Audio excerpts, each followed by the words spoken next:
ओम नमो भगवते वासुदेवाय। आप सबका प्रभु शरण 78 में बहुत बहुत स्वागत है।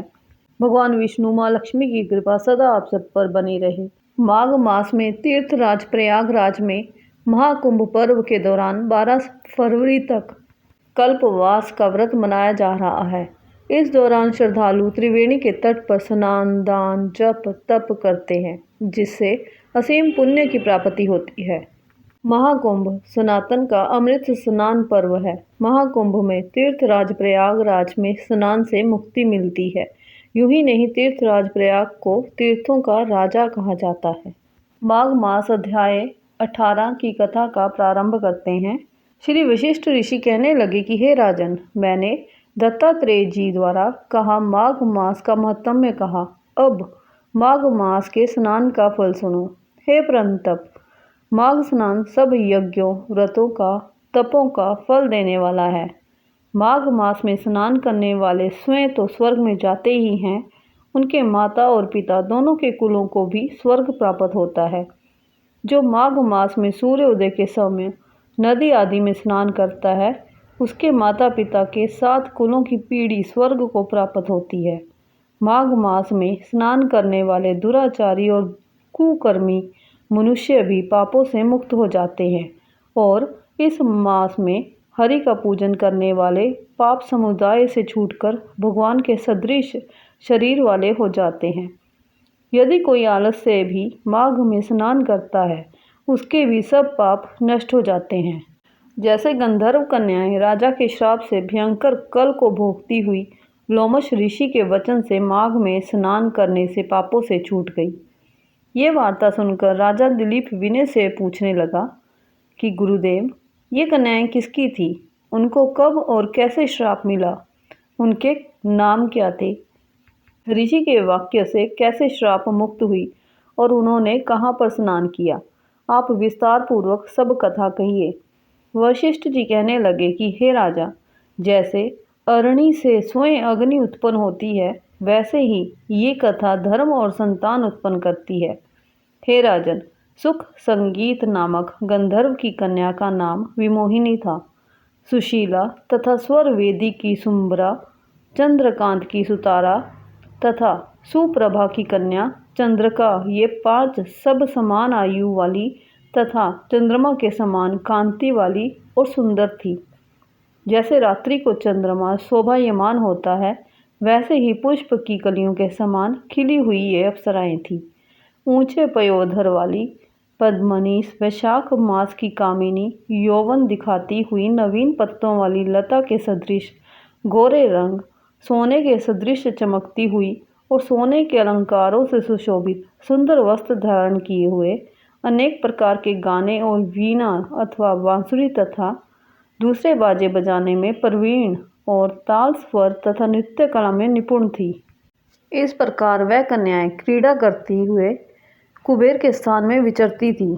एक समय कौतुकवश माघ मास में एक वन से दूसरे वन में विचरती हुई मंदिर के पुष्प तोड़कर सरोवर पर गौरी पूजा के लिए गई। स्वच्छ जल के सरोवर में स्नान करके वस्त्र धारण कर, मौन हो, बालू मिट्टी की गौरी बनाकर चंदन, कपूर, कुमकुम और सुंदर कमलों से उपचार सहित पूजन करके ये 5 कन्याएं ताल नृत्य करने लगी। फिर ऊंचे गांधार स्वर से सुंदर गीत गाने लगी। जब ये कन्याएं नाचने और गाने में लीन थी, तो उस समय अच्छोद नामक उत्तम तीर्थ में वेदनिधि नाम के मुनि के पुत्र अग्नि ऋषि स्नान को गए। वह युवा ऋषि सुंदर मुख, कमल सदृश नयन, विशाल छाती, सुंदर भुजाओं वाला दूसरे कामदेव के समान था। शिखा सहित दंड लिए, मृग चर्म ओढ़े, योग्योपवीत धारण किए हुए था। उसको देखकर 5 कन्याएं मुग्ध हो गई और उसका रूप व यौवन देखकर कामदेव से पीड़ित हो देखो देखो ऐसा कहती हुई उस ब्राह्मण के चित्त में कामदेव का डर उत्पन्न करने लगी और आपस में विचार करने लगी कि ये कौन है। रति रहित होने से कामदेव नहीं और एक होने से अश्विनी कुमार नहीं। ये कोई गंधर्व या किन्नर या काम रूप धारण कर कोई सिद्ध या किसी ऋषि का श्रेष्ठ पुत्र या मनुष्य है। कोई भी हो, ब्रह्मा जी ने इसको हमारे लिए बनाया है।